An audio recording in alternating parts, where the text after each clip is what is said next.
اذا قال المؤذن، اور جب مؤذن کہے فی صلاۃ الصبح، صبح کی نماز میں، الصلاۃ خیر من النوم، الصلاۃ نماز خیر افضل ہے من النوم نیند سے، فإن المستمع بس بے شک سننے والا، یقول وہ کہے مثلہ اسی طرح، اب اس میں بھی الصلاۃ خیر من النوم ہی کہنا ہے، اس کے لیے کوئی اور متبادل لفظ یا لا حول ولا قوت الا باللہ اس طرح نہیں پڑھنا، کیونکہ اس میں بھی کوئی مطالبہ نہیں ہے، کسی کام کے کرنے کا طلب نہیں ہے، حکم نہیں ہے، باقی حی علی الصلاۃ اور حی علی الفلاح دونوں میں حکم ہے، نماز کی طرف آؤ، کامیابی کی طرف آؤ، تو اس لیے وہاں پر یہ کہا جاتا ہے۔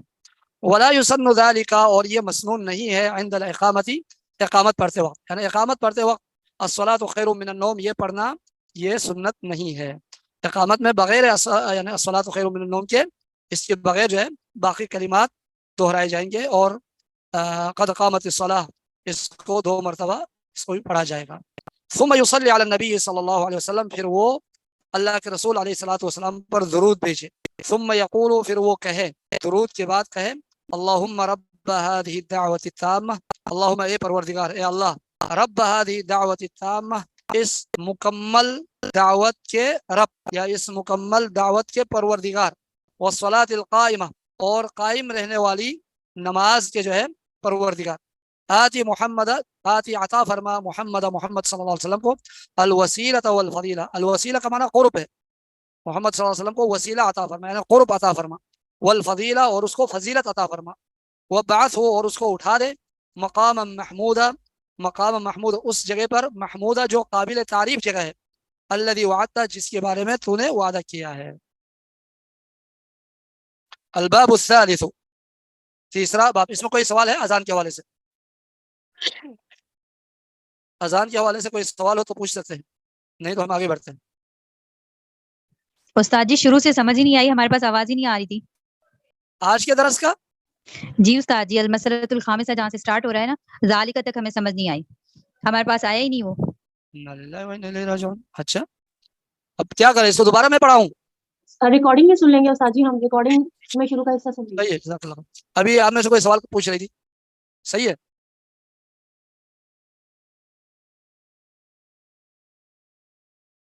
اسلام دین اور محمد، یہ بھی ثابت ہے، جی جی۔ اس پہ جو ہے ایک اور دعا یہ بھی ہے، رضیت باللہ ربا وبالاسلام دینا وبمحمد نبیا، یہ دعا بھی ثابت ہے، جی۔ السلام علیکم شیخ صاحب، یہ جو آپ نے ابھی پچھلا پڑھایا اس میں کوئی ضروری جو پوائنٹس ہیں بس صرف وہ بتا دیا، آپ اگر تھوڑا سا بتا سکتے ہیں جو ضروری سمجھ رہے ہیں آپ۔ اس میں ضروری جو پوائنٹ ہے وہ یہ ہے کہ اذان شروع سے لے کر آخر تک اللہ کی وحدانیت کا، اللہ کی توحید کا جو ہے اس میں اعلان ہے، شروع سے لے کر آخر تک۔ اور اس میں ہمارے لیے ایک بہت بڑا درس یہ ہے کہ ایک مسلمان کو جب وہ یہ سنتا ہے اللہ اکبر اللہ اکبر، تو اس کو ہر کام چھوڑ کر نماز کی طرف آنا چاہیے۔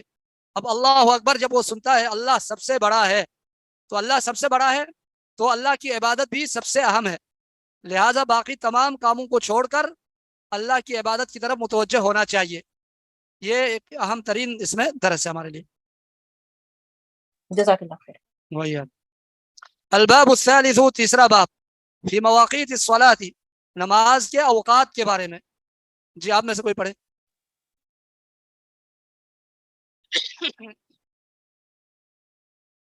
مواقیت الصلاۃ۔ الباب الثالث مواقيت الصلاة. الصلوات المفروضات 5 في اليوم والليلة، لكل صلاة منها وقت محدد حدده الشرع. قال تعالى، أعوذ بالله من الشيطان الرجيم، إن الصلاة كانت على المؤمنين كتابا موقوتا، يعني مفروضا في أوقات محددة، فلا تجزئ الصلاة قبل دخول وقتها. وهذه المواقيت الأصل فيها حديث ابن عمر رضي الله عنهما أن النبي صلى الله عليه وسلم قال: وقت الظهر إذا زالت الشمس وكان ظل الرجل كطوله ما لم يحضر العصر، ووقت العصر ما لم تصفر الشمس، ووقت الصلاة المغرب ما لم يغب الشفق، ووقت الصلاة العشاء إلى نصف الليل الأوسط، ووقت صلاة الصبح من طلوع الفجر ما لم تطلع الشمس. احسنت، بارک اللہ۔ الباب الثالث، تیسرا باب، فی مواقیت الصلاۃ، نماز کے اوقات کے بارے میں۔ اس سے پہلے آپ سے پوچھنا یہ چاہتا ہوں، پیپر صحیح رہا؟ سوالات کے حوالے سے، پیپر کے حوالے سے کیسا رہا تھا؟ صحیح تھا؟ آپ نے شرکت نہیں کی؟ اچھا جی، سوال مناسب سوال تھا نا؟ صحیح. بہرحال میں نے ابھی مجھے تصحیح کرنے کا ٹائم نہیں ملا تھا, طبیعت ٹھیک نہیں تھی میری, اس وجہ سے ابھی تک میں نے پڑھا نہیں. انشاءاللہ اسی ہفتہ میں کوشش کروں گا انشاءاللہ. الباب الثالث, تیسرا باب فی مواقیت الصلاۃ. الصلوات المفروضات, فرض نمازیں 5 ہے, فی الیوم واللیلۃ, ایک دن اور ایک رات میں. لکل صلاۃ منہا, ہر نماز کے لیے ان میں سے, لکل صلاۃ, ہر نماز کے لیے, منہا, ان میں سے, وقت محدد, وقت محدد ہے, وقت معین ہے, مقرر ہے. حددہ الشرع, شریعت نے مقرر کی ہے, شریعت نے وہ وقت جو ہے مقرر کیا ہے. قال تعالی, اللہ تعالیٰ نے فرمایا, ان الصلاۃ, یقینا نماز, کانت علی المؤمنین, وہ مومنین پر ہے, کتاباً, فرض, کتاباً کا مطلب یہاں پر فرض, موقوتا, وقت مقرر پر, وقت مقرر پر فرض کیا. یہ کتاب کا ایک معنی ہے فرض ہے. اسی سے اللہ تعالیٰ کا یہ فرمان, یا ایھا الذین آمنوا کتب علیکم الصیام, کتب, تم پر فرض کیا گیا ہے. تو ادھر بھی کتاباً موقوتا, کتاباً سے مراد فرض ہے, موقوتا, وقت مقرر پر. اب ہر نماز کے لیے اس کا ٹائم مقرر ہے, یعنی مفروضہ, یعنی فرض کیا گیا ہے, فی اوقات محددۃ, مقرر اوقات میں. فلا تجزئ الصلاۃ, پس نماز کافی نہیں ہوگی, قبل دخول وقتها, اس کے وقت کے داخل ہونے سے پہلے. وقت کے داخل ہونے سے پہلے اگر کسی نے نماز پڑھی تو نماز کی فرضیت اس سے ادا نہیں ہوگی. وهذه المواقیت, اور یہ جو مواقیت ہے, یہ جو اوقات ہے, یہ جو اوقات, الاصل فیہا, اس میں جو دلیل ہے, الاصل فیہا, اس میں دلیل, حدیث ابن عمر رضی اللہ عنہما, عبداللہ بن عمر رضی اللہ عنہما کی حدیث ہے, ان النبی صلی اللہ علیہ وسلم قال, بے شک اللہ کے رسول علیہ الصلوۃ والسلام نے فرمایا, وقت الظہر, ظہر کا وقت جو ہے, ظہر کی نماز کا وقت, اذا زالت الشمس, جب سورج زائل ہو جائے, یعنی آسمان کے عین سنٹر سے غروب کی طرف زائل ہو جائے, مائل ہو جائے. وَكَانَ ظِلُّ الرَّجُلِ كَطُولِهِ, اور وہ ہو, ظِلُّ الرَّجُلِ, ایک, یعنی ظِلُّ الرَّجُلِ, آدمی کا سایہ, كَطُولِهِ, اس کے لمبائی کے برابر. سورج کے عین آسمان کے سنٹر سے مائل ہونے سے لے کر ہر چیز کا سایہ اس کے برابر ہونے تک یہ ظہر کا ٹائم ہے. ما لم يحضر العصر, جب تک عصر حاضر نہ ہو جائے, عصر کا ٹائم حاضر نہ ہو جائے. اب عصر کا ٹائم کب سے شروع ہوتا ہے؟ ہر چیز کا سایہ جب اس کے برابر ہوتا ہے, اس سے لے کر آگے سورج کا کلر جو ہے وہ زرد ہونے تک, یلو ہونے تک. وہ وقت العصری, اور عصر کا وقت, ما لم تصفر الشمس, جب تک سورج زرد نہ ہو جائے, سورج کا جو کلر ہے وہ یلو نہ ہو جائے, زرد نہ ہو جائے.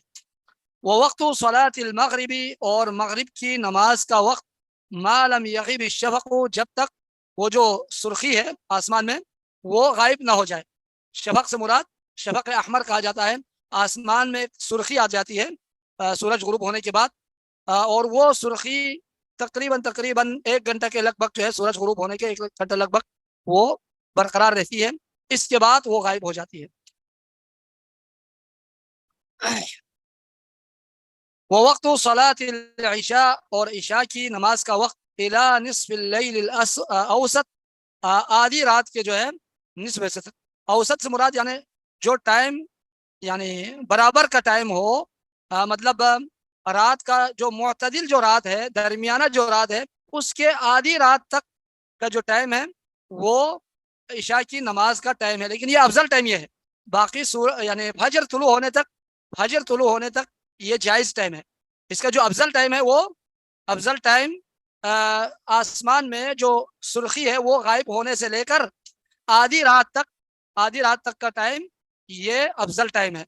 پھر اس کے بعد آدھی رات کے بعد فجر طلوع ہونے تک یہ جائز ٹائم ہے, یہ جائز والا ٹائم ہے جی.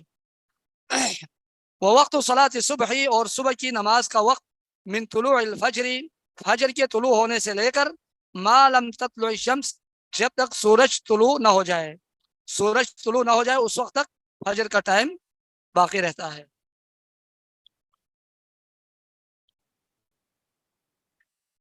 فصلاۃ الظہر, پس ظہر کی نماز, ظہر کی نماز شروع ہوتی ہے, یا یبدأ وقتها, اس کا وقت شروع ہوتا ہے, ظہر کی نماز کا وقت شروع ہوتا ہے, بزوال الشمس, سورج کے زائل ہونے کے ساتھ, سورج کے ڈھلنے کے ساتھ, سورج کے مائل ہونے کے ساتھ